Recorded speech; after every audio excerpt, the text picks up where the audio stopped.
I'm Jo Williams. I'm a social worker by profession, and I work for the Tavistock and Portman NHS Foundation Trust in their social care, leadership and management portfolio.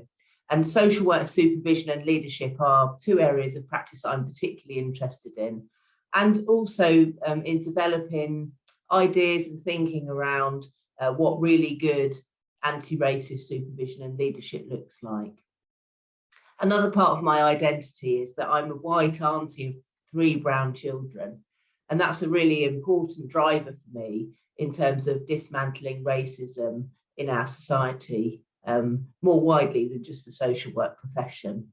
So I'm going to read parts of my chapter from the Anti-Racist Social Worker book, and it's chapter 6 and called Rewiring My Racist Brain, A Life's Work. And the reason I called it that is my understanding of racism is that it's a social construct that was constructed many years ago, 400 or 500 years ago, and it's taken that long to create the problem that we now have in society.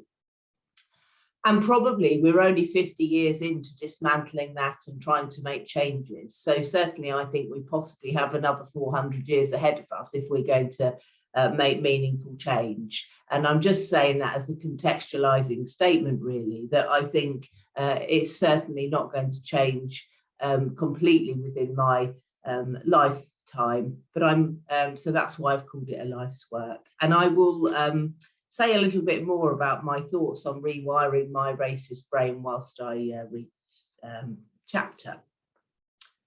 So this is my personal and professional story. It's my biography and history as a white woman growing up in England. And it shows key points in my journey where I was drawn to difference in others, how our differences intersected and how this has shaped me. This isn't a story through rose-tinted glasses. It's one of learning about pain, inequality and suffering. It's about my striving for social justice and my determination to become a better ancestor than those before me. So one of the subsections is called Mending the Fruit Machine, Embodying Anti-Racism. Why aren't you smiling at me? Asked my niece Leah when she was 4 years old. I soon learned that unlike my experience of the world, in her world as a brown child, predicting the response or the chance of a smile from white adults was like pulling a fruit machine lever and waiting for the barrels to line up. I didn't even know that that was a big thing. She taught me that. After that, I made sure that I smiled all the time to as many people as I could. And to Black and brown people, I tried even harder to smile, open up my body language, to convey friendship and acceptance. I couldn't completely control the fruit machine effect, but I could control one of the barrels at least, and it was going to have a bright shining star on it.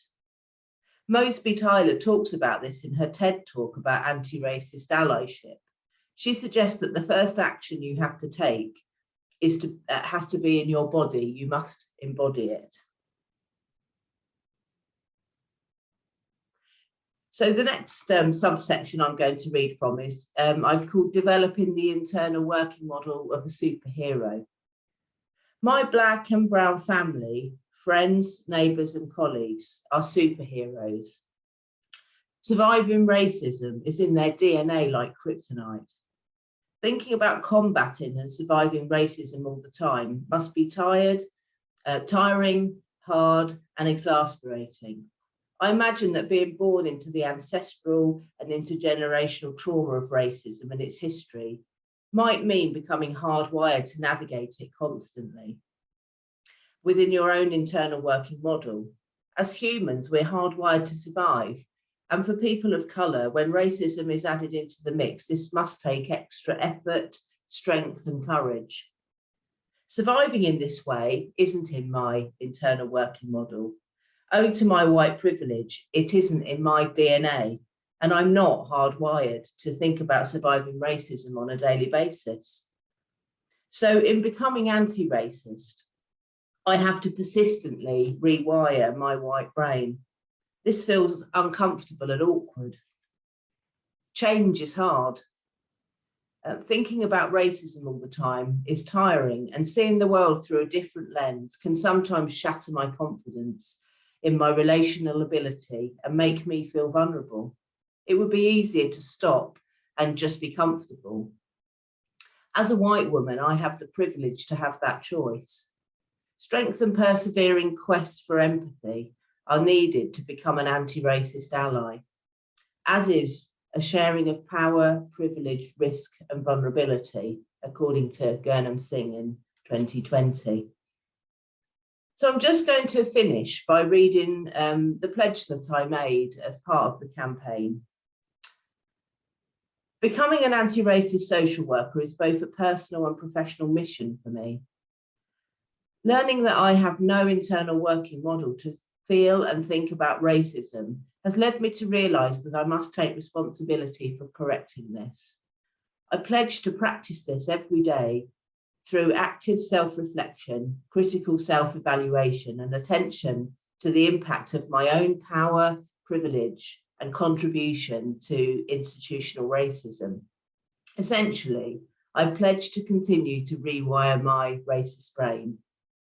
In my endeavours to transform the emotional and psychosocial landscape of social work supervision, I pledge to build conversations about racism into my writing, speaking, research, teaching and learning activities. And this will include inviting colleagues, students and participants of CPD programmes to think about becoming anti-racist supervisors and leaders and practitioners who have a responsibility to become allies themselves.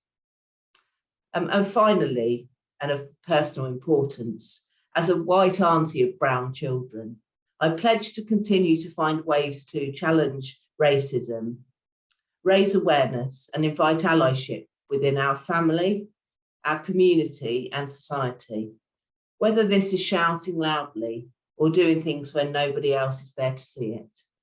Becoming an anti-racist auntie is the most significant job I do. Thank you for listening.